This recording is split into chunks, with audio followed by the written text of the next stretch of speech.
Distinguished Chair, General Anand, my distinguished co-panelists, Shri Sharma ji, Wing Commander Sudhakaran, distinguished delegates, ladies and gentlemen, a very good afternoon to all of you. And first and foremost, I would like to compliment AICRA for having organized this event concurrently, and the context is important as it comes in the backdrop of the ongoing Ukraine conflict. And why I'm saying that is that we are seeing demonstration of all kinds of artificial intelligence on those battlegrounds.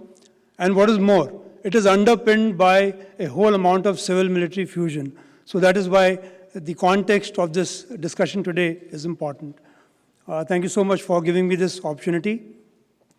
And my job is doubly difficult, being the last speaker of the panel, and more so because all the eminent panelists here have been my esteemed seniors. So it becomes very, very challenging indeed to add more value to the ground that they have already covered. But I'll just try and do that. Okay, let me begin by saying that the challenge that the armed forces have before them is to modernize and as also to do it in all the domains, not just land, sea and air, but electronic warfare, space, electromagnetic spectrum, and what have you. And do that in a resource-constrained environment, and do that in a timely manner, so that your strategic and conventional deterrence holds. So if that is the challenge, what tools do we have with us? It's already been mentioned that we have a whole bouquet of technologies, and when they work in collusion, convergence with each other, they deliver the desired outcomes. So artificial intelligence is no silver bullet. It is one of those technologies that is going to make it happen for us. And let me also, at the cost of maybe a bit of repetition, share some vignettes with you to underscore what I'm saying, why artificial intelligence is the most important out of all of them. So let me just give you a small vignette of, imagine a soldier, a warfighter sitting on the line of control, having all kinds of networked, artificially intelligence-enabled sensors with him, controlling a swarm of drones out there, getting inputs not just from other sensors around him, but also from the air and satellites above him. Also at the same time, coordinating and directing fires in the depth from helicopters, from aeroplanes, and what have you. And add to this, the sustenance and all the maintenance being made available to him through autonomous means. And further, if I may say, that you add also all kinds of directed energy weapons which are shooting down all kinds of missiles which are attempted to be rained on him. And this is not a figment of imagination. It is happening in various parts of the battlefield.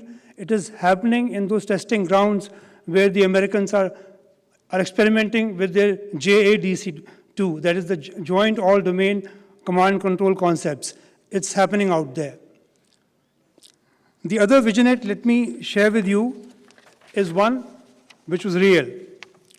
Dozens of small drones, like the ones used by hobbyists, coming buzzing down, using onboard cameras and computers to select and dive bomb on trucks and soldiers. And this happened. It is a real scene that played out in 2020 as the soldiers of the Libyan Khalifa, Haftar, retreated from the Turkish-backed forces of the UN-recognized Libyan government. And they were hunted down by these drones. In the same year, 2020, late in the year, we saw the Turkish and Israeli-made loitering munitions and drones that devastated a whole lot of Armenian radars and weapon systems. We are all too familiar with what is happening in Ukraine at the moment. What I want to highlight is that it is being underwritten by cheap Chinese-made DJI Mavic drones, besides the Turkish TB2 that we all mostly hear of. Russia too, perhaps, is using KUB and the latest Lancet loitering munitions, with the latter advertised as highly autonomous for target identification and destruction. And as for Ukraine, it is also exploiting the US supplied Switchblades, Phoenix Ghost combat drones, as also light Puma UAVs for ISR. But let me also recount to you another battlefield in 2021, and that's where the Israelis perhaps fought the first major artificial intelligence-driven battle with Hamas. They killed their leaders and they destroyed their terror infrastructure with precision, relying heavily on artificial intelligence and machine learning, leveraging data gathered over several years, at least a couple of years. And what's more, that they adapted AI technologies matured through civil use. And that is what I want to highlight more. And this was the acme of what has been aptly called algorithmic warfare. Their intelligence officers in the elite units like 8200, they have pioneered algorithms to create advanced programs that help decide the time-critical targets, when they are to be engaged and with whom are they to be engaged, with the land forces or by the Air Force. They could actually predict the Hamas rocket launchers, their timings, their point of fall from the sensors that they had deployed, and they could neutralize them. The IDF Unit 9900, its satellites also played a very critical role in delivering real-time intelligence.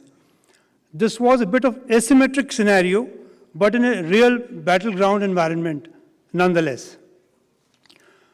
So artificial narrow intelligence, and I'm not even speaking of artificial general intelligence, without doubt has already transformed warfighting. So where are we in this journey?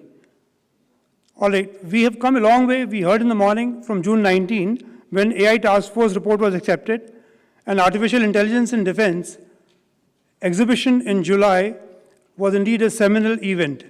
It showcased, we already learned since morning, 75 artificial intelligence technology demonstrators.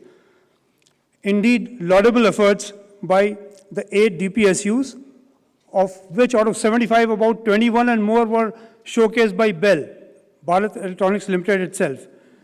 11 private players and startups also participated. The DRDO showcased about 7-8 of them. The 3 services, with the Army showcasing about 14 of them. But what is important is that more than 50% of the technologies demonstrated were all related to perception and decision processes. And these are the very processes where artificial intelligence holds the key. And now with each of these services utilizing about 100 crores and more for implementation of artificial intelligence, having mechanisms like IDEX that you're all very familiar with, and promising endeavors of Center for Artificial Intelligence and Robotics of DRDO, as also their Defense Young Scientist Labs. Besides a rash of innovations and AI demonstrations by startups that we have been hearing about since morning, we have come a long way. But what we are seeing is just the tip of the iceberg, and we indeed have a long way to go. The application of AI in war raises several ethical as well as trust-related questions regarding the role of these machines vis-a-vis the role of human warfighters. So such questions, including questions like whether AI systems can comply with humanitarian principles, the principles of necessity, of reciprocity, of control, those principles are important. Whether they will be sufficient, reliable, and predictable, and what effects can they have on escalation and stability? That is also an equally important question to answer. So these call for greater reflection, and I'll try and answer some of them, walk you through some of these. You see, combination of artificial intelligence capabilities like visual recognition, computer vision, language analysis, control of systems with reinforced learning, and situation-based prediction, together with their exploitation on existing technologies and platforms, can create entirely new capabilities. And let me give you examples. The Chinese have done exactly that. They're not the only ones, though. They have modified their J6 and J7 aircraft, legacy aircrafts, building potent capability at low costs, while creating significant complications for the adversaries. In Azerbaijan too, we saw the old Soviet-era biplanes being converted into DEAD systems by the Azerbaijanis. We certainly can do more with our own legacy platforms. What we must keep in mind, what are some of the other issues that we must keep in mind as we undertake this Atmanirbhar journey of ours? So while machines are better than humans, we have heard since morning, to deal with vast volume, velocity, and variety of data, the actions of intelligent machines are are not totally explicable. Let me put it this way. Inaccuracies in artificial intelligence result from what is called black box of the artificial intelligence. Unintended harm can also result from inevitable margins of error, which exist despite rigorous testing and proofing of AI systems. Only humans can be held responsible and accountable. You can't do that to machines. Humans are also better, able to generalize from limited information and generally make better judgments in environments of high uncertainty, like what obtained on the battlefields. And this has led to ideas like explainable artificial intelligence, or XAI, which makes it possible for human users to understand and appropriately trust and effectively manage artificial intelligence. But XAI very naturally lowers the performance, and the performance explainability trade-off is the challenge inherent in XAI. But we must also remember that comparatively low-stake functions of XAI can render its adoption in civilian architectures much easier and faster than military ones. And then they could provide the testing grounds, the ideal testing grounds, before fielding them into military systems. Accountability and liability are major factors, therefore, in defense environments, and they call for very stringent quality assurance, testing, and certification. Our own Indian Navy's INS Varuna has begun to explore XAI in machine operations in maritime environments. They have reasoned that if decision makers do not trust the decisions recommended by artificial intelligence, then the services will be reluctant to adapt these technologies. The United Kingdom has gone a step further in a defense AI strategy outlined in 2022, and they have highlighted principles for ethical use of artificial intelligence in defense. One of the principles I want to flag is called understanding, that underlines that mechanisms to interpret and understand systems must be an explicit part of AI systems design across their life cycles. More and more countries are veering towards the same approach. So we need to focus on leveraging AI to do things in a better way. Better algorithms will allow own battle networks to be technically superior in contextualizing information faster than those of the adversary. And we have heard already from the other speakers, and that will ensure OODA superiority. The OODA loop, in short, in warfighting is a massive parallel collection of parallel running perception, decision, and action processes. Exactly the very task that AI is so well suited for, running at a scale in which machines possess an inherent advantage over humans. And we all know what happened when DARPA organized something called Alpha Dogfight. It was a contest between artificial intelligence-driven fighting aircrafts as well as human-driven F-16s. And the artificial intelligence team won hands down, 5:1. So doing better things entails these distributed intelligent machines where edge devices like swarms dominate warfighting. And our research must focus on such intelligent systems that can complete their missions in very harsh and challenging electronic warfare environments. Artificial intelligence also has the potential to automate planning and strategy. But while recognizing the increasing capacity of artificial intelligence systems to learn autonomously with little training and data, the ability to cope with ambiguous and asymmetric information, we must not be blind to the risks infused by artificial intelligence in strategic decision-making. It can very easily result in low crisis stability as a result of hasty and biased judgments, as well as crisis escalation due to unintended consequences. Contingencies involving ethical and complex information dilemmas, where judgments of timing and use of force are critical, and the human factor is more pronounced, demand centralized command and control and use of artificial intelligence would not be the best option there. Furthermore, sub-threshold escalatory scenarios, as also standoff situations like we have, are not very ideally suited for applying artificial intelligence because of these inherent risks. So integration of artificial intelligence across offensive and defensive weapons, nevertheless, including advanced remote sensing, precision-guided munitions, integrated air defense and missile defense, offensive cyber capability is indeed inescapable. Advances and experiences made by one service must be shared with others, since artificial intelligence works best when there is collaboration. Autonomous systems could also be heterogeneous. What I'm trying to say is that there could be a variety of network systems, unmanned assets operating in the air, on the ground, on the sea surface, as also underwater, calling for more inter-service interoperability right from the design and development stage. This applies especially to imagery processing, sensors and networks related to AI capabilities. Collaboration is therefore a must for joint C4I star systems.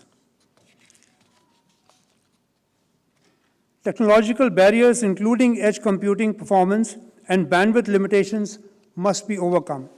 We must address the vulnerability of network systems, including the communication and data networks, data links to electronic warfare and cyber attacks. And this is, once again, I must mention, that is where artificial intelligence comes into play. Managing your electronic warfare spectrum is that much more easier using artificial intelligence engines. So the major challenge in leveraging artificial intelligence on the battlefield, therefore, is finding the best blend of machine and human cognition. For lethal offensive systems, and I'm emphasizing offensive, for lethal offensive systems, human in the loop or on the loop would be the preferred strategy. But for critical defensive systems, human on the loop might be a better idea.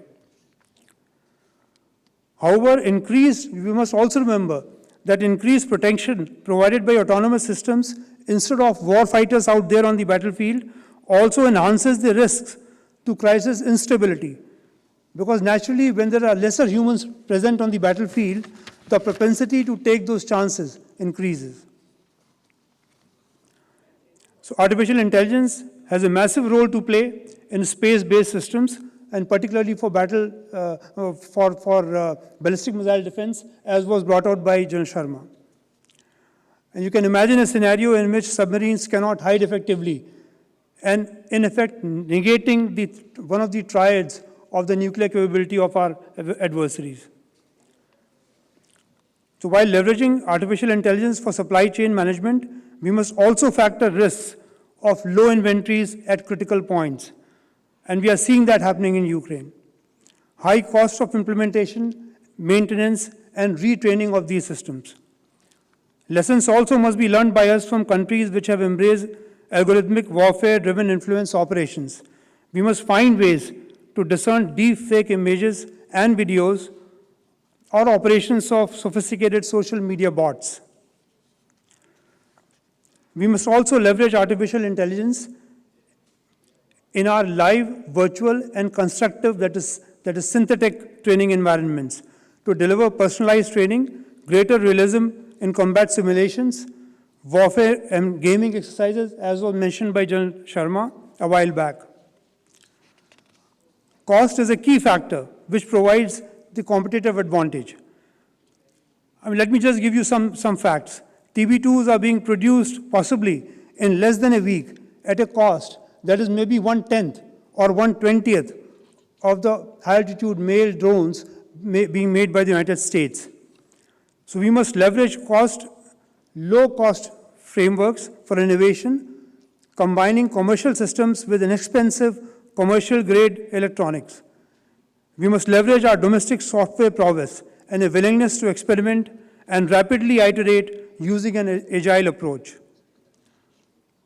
The cost per capability needs to be reduced drastically. We must actually disrupt our force design, structuring, and acquisition processes. It is high time we got our platform focused on, and we must start focusing on missions. It's all very evident that the enemies will most likely attack, poison, or deceive our AI systems. So therefore, lack of resilience in AI systems must be addressed. So initially, therefore, we could invest in artificial intelligence that operates in uncontested domains, easing out our concerns of vulnerabilities.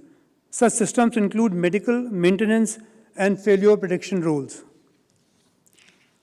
And an AI-enabled missile system, for example, like why we should be averse to fielding AI in a hurry, because in an AI-enabled missile defense system, even 5 mistakes out of 100 could be catastrophic. Successfully leveraging artificial intelligence is not about replacing people with computers in performance of discrete tasks. It requires leveraging the relationship between technology and knowledgeable, trained operators who interact with it. We must address the human resource deficit by embedding employees who will develop the AI systems along with the scientists themselves. So one of the benefits of artificial intelligence actually is that the type of mistakes the humans and machines make are fundamentally different. Therefore, hybrid intelligence that combines the complementarity of the strengths of humans and artificial intelligence, that is a true hybrid system, will be the best way to leverage artificial intelligence. So finally, let me conclude by saying that to ensure that we have enough public support and confidence, we should constantly explain that military AI is majorly focused on high reward and low risk systems, which are defensive in nature and involve data analytics, and they're not about so-called killer robots.